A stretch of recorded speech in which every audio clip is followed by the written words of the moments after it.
Le Fil Info. Ici Zach Langlois et voici votre fil d'actualité de l'Association des radios communautaires de l'Ouest et des Territoires.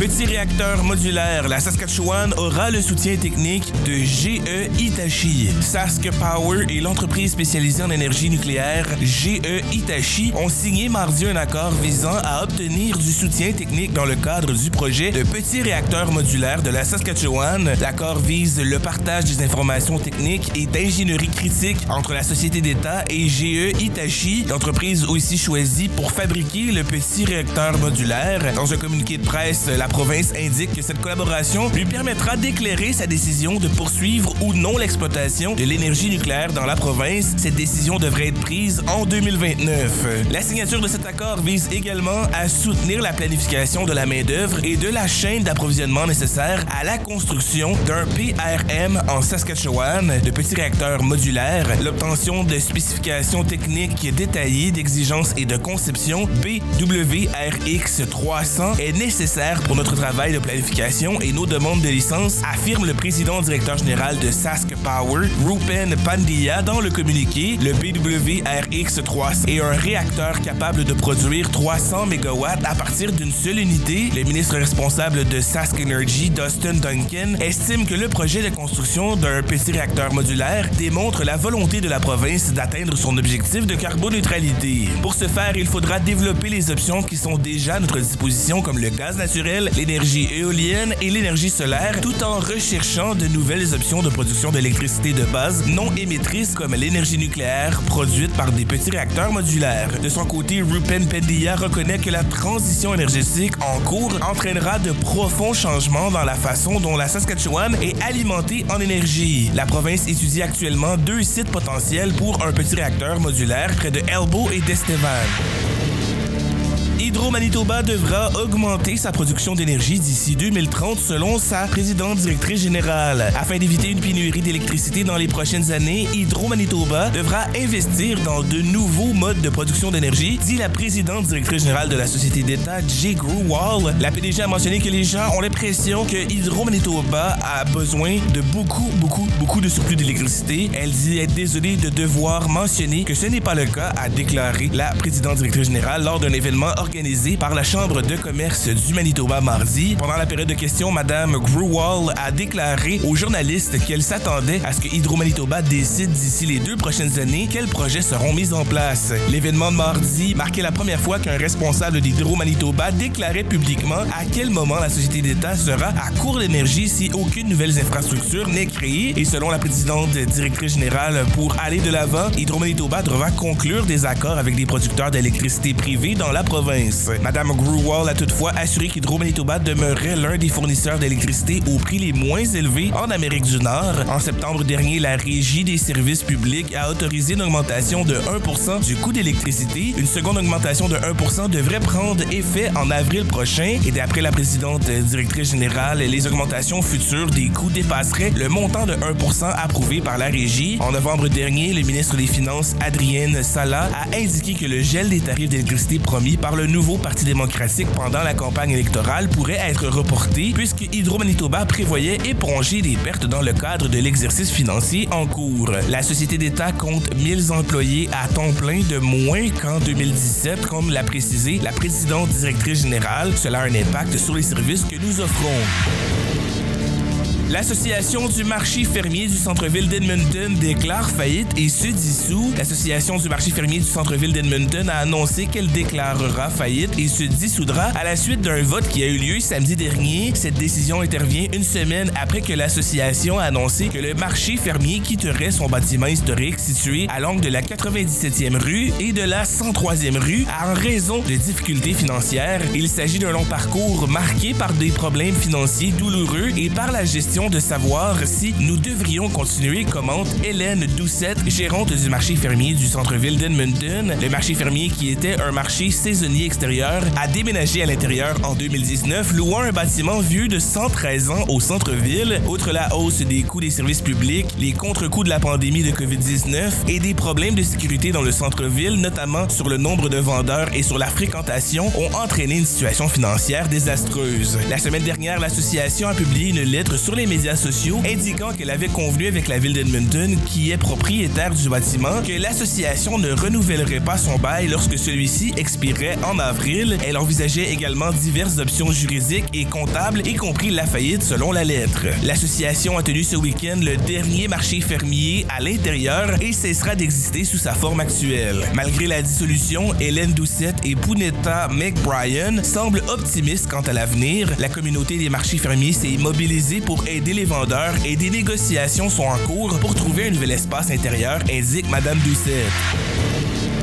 Inondation en Colombie-Britannique. Pemberton déclare l'état d'urgence. Le village de Pemberton en Colombie-Britannique a déclaré l'état d'urgence local et ordonné l'évacuation de quelques propriétés alors que les risques d'avalanche et d'inondation demeurent élevés sur la côte sud de la province en raison de fortes pluies, de températures anormalement élevées et d'un nouvel épisode de précipitations attendu d'ici mercredi. Une série de tempêtes occasionnant du temps doux, des limites pluie-neige élevées et de la pluie forte passagère occasionneront un risque accru d'inondation, d'accumulation d'eau et de glissement de terrain, annonce Environnement Canada. Un bulletin météorologique spécial a été lancé pour l'ensemble de l'île de Vancouver, sauf l'extrême sud, la côte Sunshine, l'ouest, le nord du Grand Vancouver et la baie Howe. Le prochain épisode de pluie attendu d'ici mercredi matin, précise le bulletin. La masse d'air chaud produit des températures de 5 à 10 Celsius au-dessus des températures saisonnières, indique Environnement Canada. Ainsi, plus d'une trentaine de records de températures ont été battus dans la province lundi. Il a notamment fait 18,2 Celsius à Abbotsford,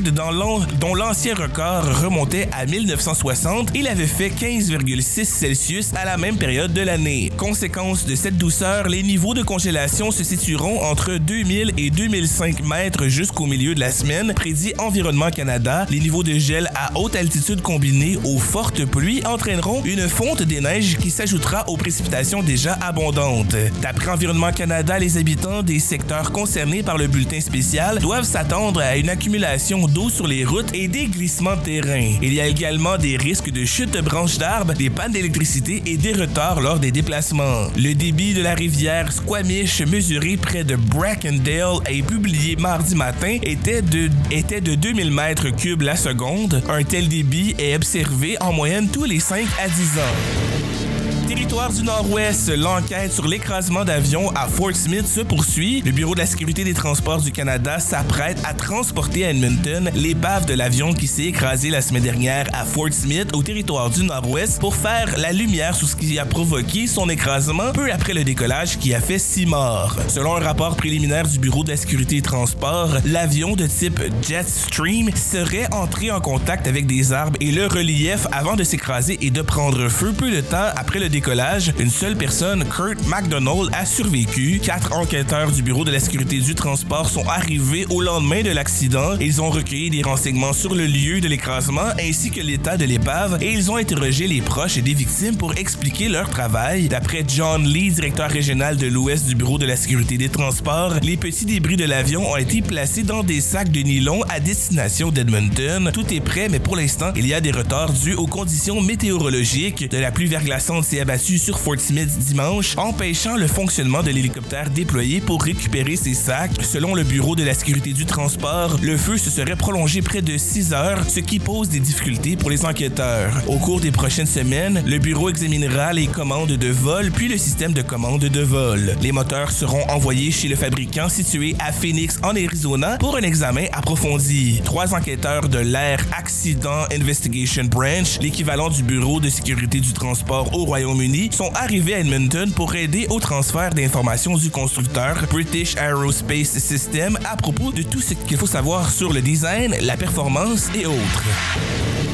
Le secteur minier voit d'un bon œil la dévolution au Nunavut. La dévolution de la gestion des terres publiques et des ressources d'Ottawa au Nunavut est une très bonne nouvelle selon des représentants du secteur minier qui espèrent que le territoire pourra en tirer profit. La signature de l'entente le 18 janvier en vue du transfert de la responsabilité des terres publiques et des droits sur les ressources permettra au Nunavut de prendre ses propres décisions en matière de gestion des ressources. Le vice-président des opérations au Nunavut, Dagnico Eagle, Martin Plante, croit que cette cette entente permettra d'accroître le développement économique du territoire. Agnico Eagle exploite 2 mines d'or au Nunavut dans la région de Kivalliq. La minière fait aussi de l'exportation active sur un site près de Hope Bay dans la région de Kitikmeot.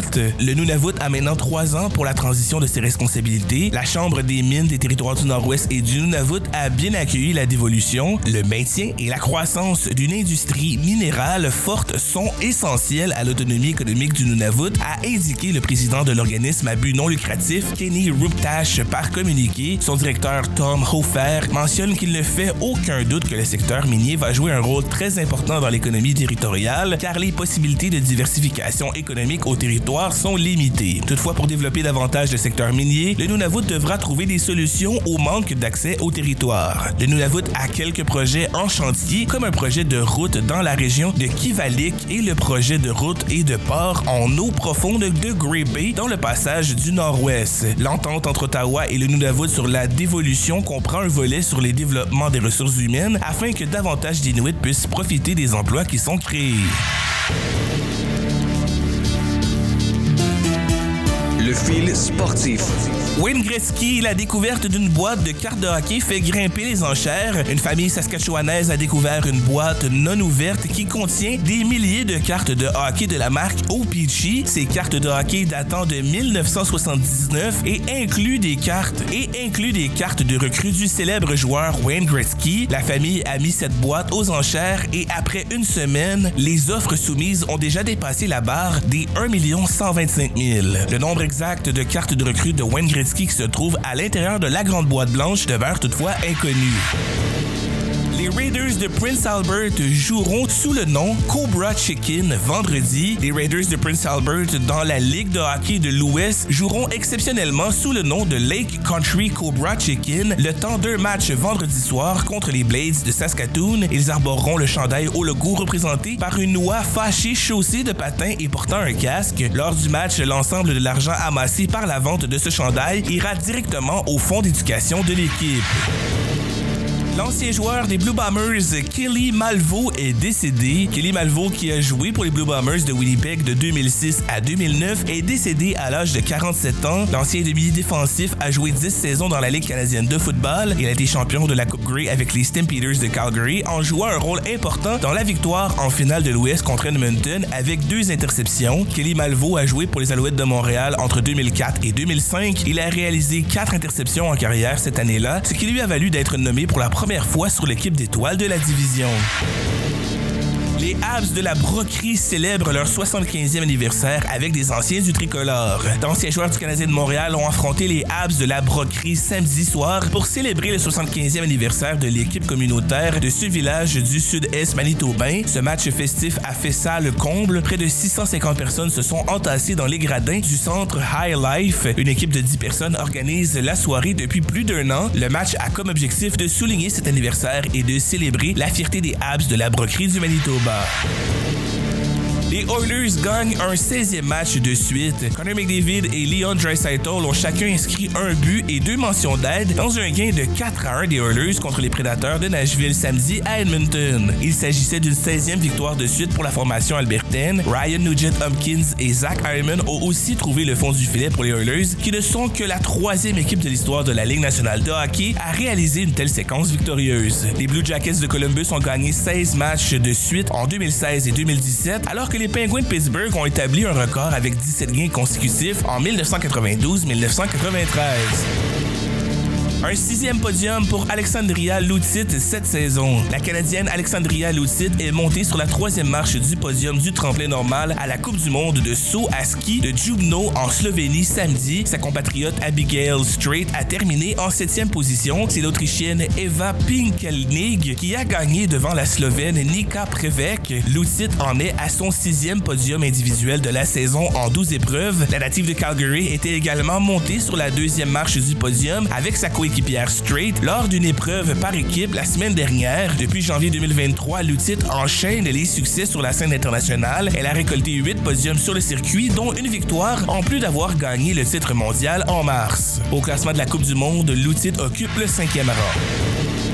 Ce fil d'actualité est produit par l'ARCO en collaboration avec Boréal FM en Alberta. Ce projet est financé par Patrimoine canadien.